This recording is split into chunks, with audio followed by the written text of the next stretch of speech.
Ассалаумағалейкум баршаларыңызға. Шахмат ойын каналына қош келдіңіздер. Бүгінгі біздің қозғайын деп отқан тақырып өте маңызды тақырыптардың бірі мат қойып үйренеміз. Жалпы мат деген ол не?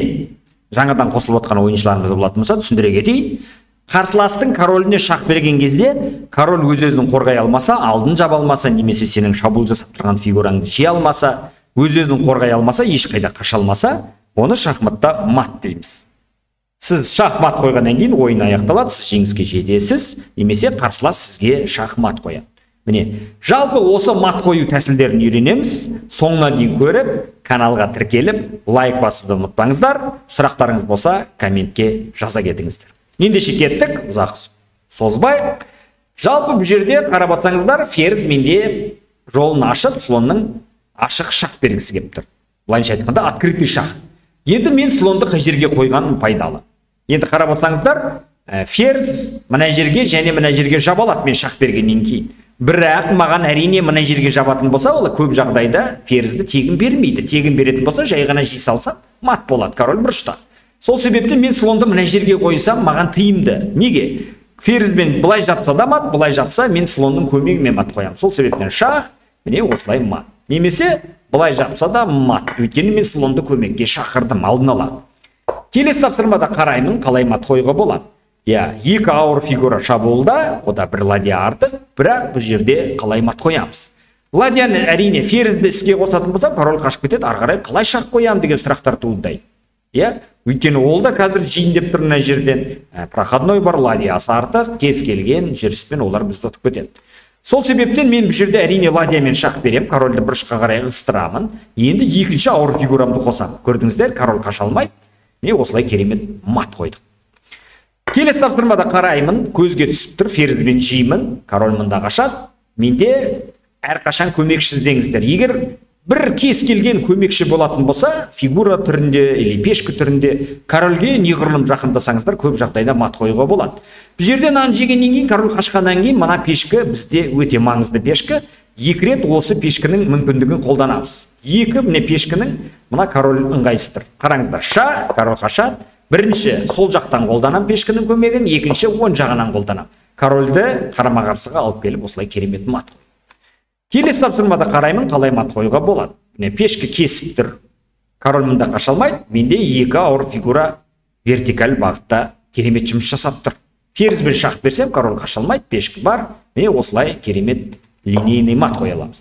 Так, бұл жерде енді қарсылас ферзьге шығайын деп отыр. Мынандай екі пешкі жақындаған кезде корольге всегда осылай корольмен қысып қойыңыздар. Бұлар ферзь шығама қандай фигура қойса да, сіз келесі ходта мат қоясыз. Бұл жерде қарап отырсаңыздар, бұлар еш нәрсе істей алмайды. Корольді максималды бұрышқа тақап алдық. Ешқандай жүріс жоқ. Біз шах беруге дайынбыз. Оларда ешқандай шах жоқ. Мұқият қарап алыңыздар. Ең бастысы сіздің короліңізді қумау керек. Ешқандай шах болмау керек. Мен осындай ситуацияларда ферзь беріп, осылай керемет екі пешкімен мат қою тәсілі осылай қойылады екен. Келесі тапсырмада қараймын, қалай мат қоюға болады. Негізі ауыр фигуралар король жалғыз қалған кезде осындай ашық линияларда вертикаль бағытта көп линейный маттар қойылады. Шахматта мұны сызық бойымен қарсыластың короліне мат қою тәсілі дейді. Линейный мат дейді. Орысша айтқанда, король алда ашық болған кезде осылай керемет маттар қойылып жатады. Оны қалай мат қоямыз бұл жерде? Қарап отырсаңыздар, бұл жерде ферзьді беруге тура келіп тұр. Міне бердім, вертикальді аштым. Міне осындай ашқан кезде екі ауыр фигура линейный мат қоя алады. Міне ашты, екінші ладьяны алып барады. Көрдіңіздер, екі ладья кесіп ұстады. Бұны шахматта линейный мат деп айтады. Сызық, тура сызық бойымен мат қою тәсілі екі ладьямен. Немесе ладья ферзьбен. Келесі тапсырмада қараймын, қалай мат қоюға болады. Бұл жерде ат пен ладья көп жағдайда мат қоя алады. Міне мен жерде шах беретін болсам, корольда бірақ қана жүріс бар, астыға жүре алмайды пешкі бар. Міне шах берген кезде осы аттың көмегін всегда қолданасыздар. Ары қарай, мына жерде ладья, мына жерде ат, мына жерде король. Көрдіңіздер, шах жай ғана осылай керемет мат. Бұны хук мат деп жатады. Бұндай матқа әлі келетін боламыз. Енді мына жерде қалай мат қоюға болады. Міне слон мен ферзь менде диагоналда мат қоюға тырысып жатыр. Ат кедергі. Сол себептен атты бере саласыздар. Пешкімен жейма, ферзьбен жейма, қашама бізге бәрібір. Сол деген жерге жетеміз. Міне осы жерге ферзьді қойғым келді, мен қойдым, мат қойдым. Өйткені ладья кедергіде. Келесі тапсырмада қараймын, қалай мат қоюға болады. Мына ладьямен шах беретін болсам, король қашып кетеді. Маған линейный матқа мүмкіндік іздеу керек. Бұлай шах беретін болсам, король төбеге, мына жаққа қарай, бұрышқа қарай қашып кетеді. Екі ладьям керемет тұр. Онда басқа немен шах бере аламын деген сұрақ туады. Ладьяларды бүйтіп қозғасам, маған ыңғайсыз мүмкіндік әкеліп жатыр. Мысалы, мына ладьяны қозғасам, король мында қашып кетеді, мына ладьяны қозғасам, король бұрышқа қашып кетеді. Ладьялар бірақ кесу жағынан керемет өздерінің қызметін атқарып тұр. Сол себептен жаңа бізде кім шах бере алады деген сұраққа іздеп көрдім. Менде пешкі шах бере алады екен. Король я астыға қаша алмайды, я үстіге қаша алмайды. Былайша айтқанда оңға тоже пешкі, осылай міне керемет мат болады екен. Келесі тапсырмада қараймын, қалай мат қоямын. Олар мен ше деп тұр, ферзь кіреді, ары қарай ладьяны алып келемін и шабуылды күшейтемін деп тұр. Бірақ мен жейтін уақыт жоқ, мына слонның мүмкіндігін пайдаланып көремін. Слон осылай шабуыл жасап тұрған кезде мына пешкі өте әлсіз болып есептеледі. Мына шахматта связка дейді, байлап ұстау тәсілі. Осы байлап ұстау тәсілін қолданып мен ферзьбен мына пешкіні жей алады екенмін. Неге? Себебі пешкімен жей алмайды, байланып тұр. Осыны жегеннен кейін мына пешкеге мен ферзім уже шах арқылы жақындады, көмекшім бар. Қақ маңдайдан осылай керемет мат қояды екен. Келесі тапсырмада қарап көремін, не істеуге болады. Арабский мат техникасын білетін болсаңыздар, бұл жерде осы екі жағдайда ладья керемет мат қояды. Ладья мына жерге кіретін болса, ол мат деген білдіреді. Сол себепті слон кедергі жасап тұр. Әрине ферзьді берем и ладьямен осылай керемет мат қоям. Ұнап жатса лайк басып каналға тіркелуді ұмытпаңыздар. Ары қарай жалғастырамыз. Ладьямен шах беретін болсам, ол слонмен жаба. Түсінікті. Бірақ менде көмекші бар екенін ескеру керек. Сол себептен шах бергеннен кейін слонмен жапқаннан кейін слонмен шах беріп, корольді бір клетка солға қарай ығыстырамыз. Сонда слон бос қалады, ары қарай түсінікті деп ойлаймын. Шах и осылай керемет мат. Кейде осындай кедергілердің өзі негізі көп жағдайда слон мен ферзьдің орнына ауысып тұру керек мат қою үшін. Бірақ осындай жағдайлар кейде кездесіп қалады ойыншыларымызда. Жалпы осындай маттарды біліп жүріңіздер. Келесі тапсырмада қараймын, екі атпен мат қою тәсілі.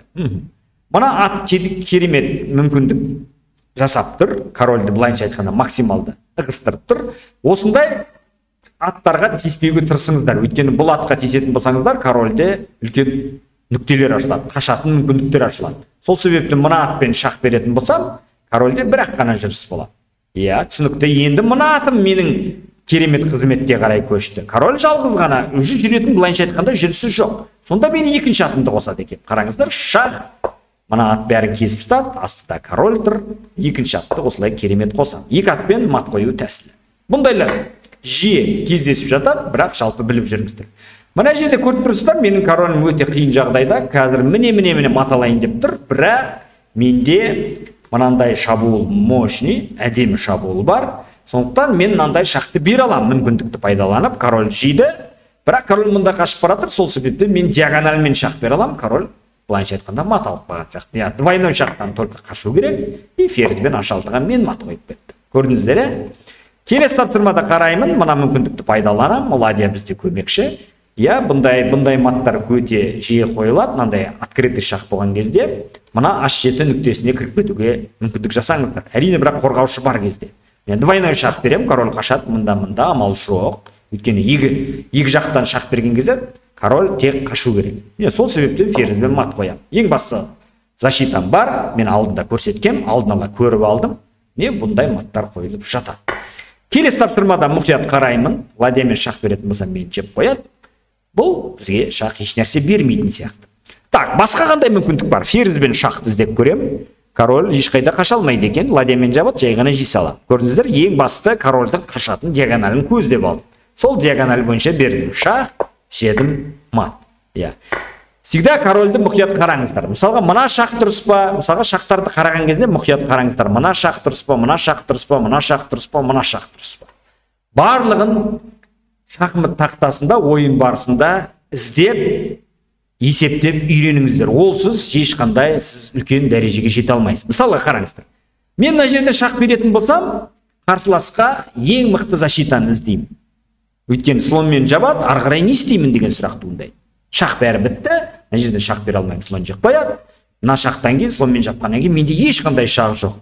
Ол келесі ходта мені жейді, шахпен ары қарай менің жағдайым қиын болады. Былайша айтқанда фигура жоқ.